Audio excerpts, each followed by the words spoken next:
Recovery in its part is already hard enough, so might as well just put your home as a support member and put everything around you as support instead of obstacles, right? But before talking about how you can actually achieve this, who am I? My name is Wesley, and my mission is to help prevent 1,000 men from killing themselves because of porn addiction. Literally getting to suicidal thoughts because of this addiction. These are my type of videos, and if that interests you, make sure you subscribe. Also, aren't you tired of having this?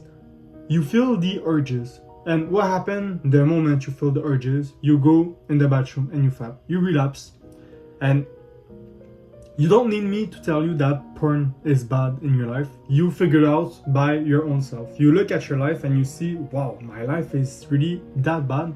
You have everything happening. You can't manage stress. You feel always fatigued. You feel like big and you're having problems with your health. Like there are so many bad impact on your life that you don't even need me to tell you. If you would be able to just analyze yourself, you would see clearly.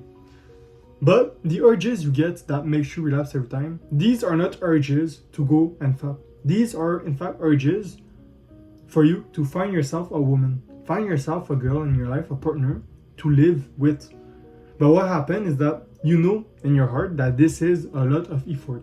You have to go out, start talking with other girls and approach them. And just the first step is actually going out. You're tired, you don't really want to go out.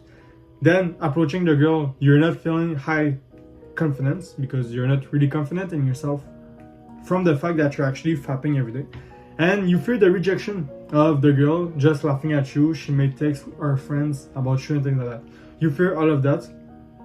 So in 3 seconds, the solution to your problem of the urge that you have right now, you don't think about, oh, I will go outside and talk to a woman. No, you think, oh, I will go on my phone, watch porn, and I will come, and this will resolve the solution. This is the solution. But this is not the solution, and this creates all the problems that you have right now in your life. You're having difficulties actually managing your emotions well, and your life keeps on getting downgraded.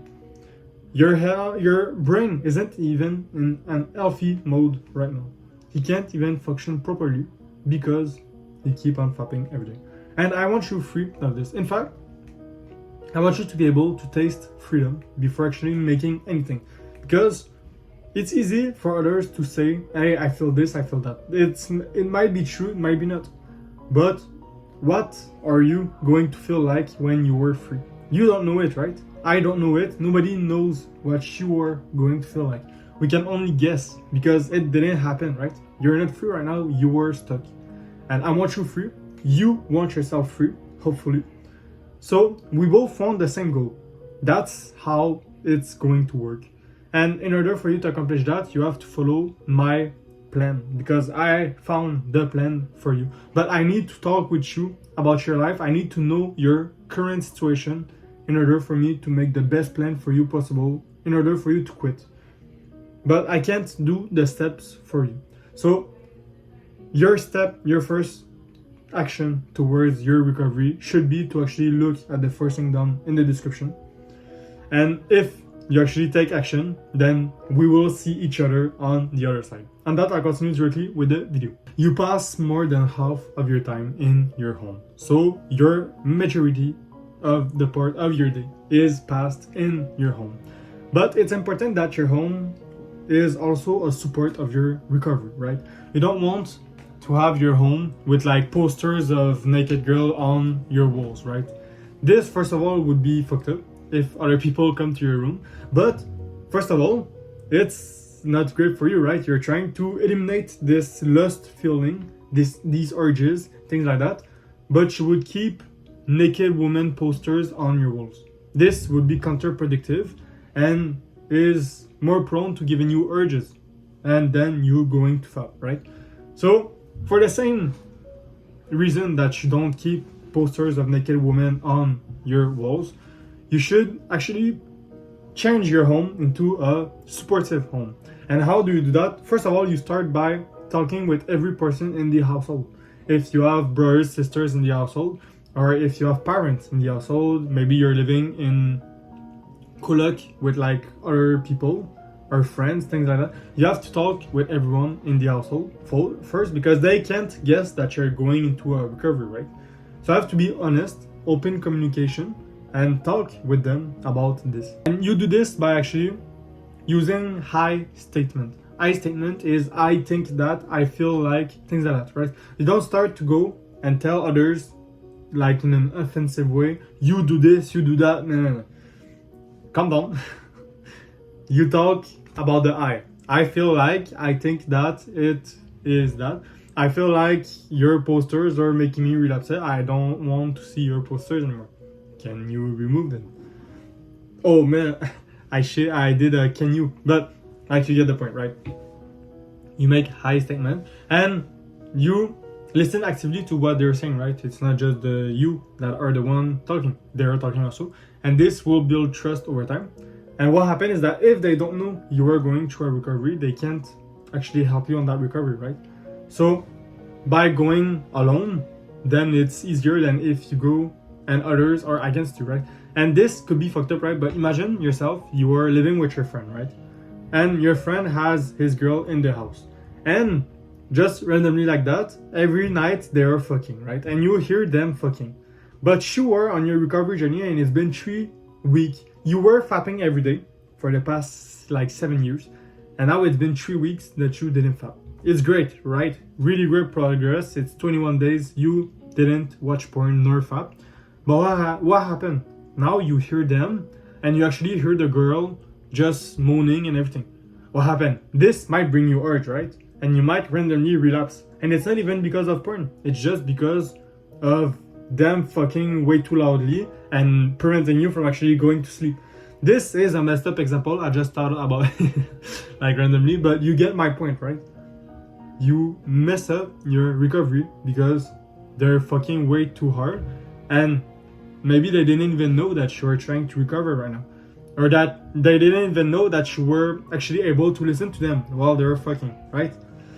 So this can actually make a difference, and maybe that's the reason that you last relapsed. And now because you tell them that, first of all, they're going to be shy because they're going to be like, what the fuck, you were listening to us?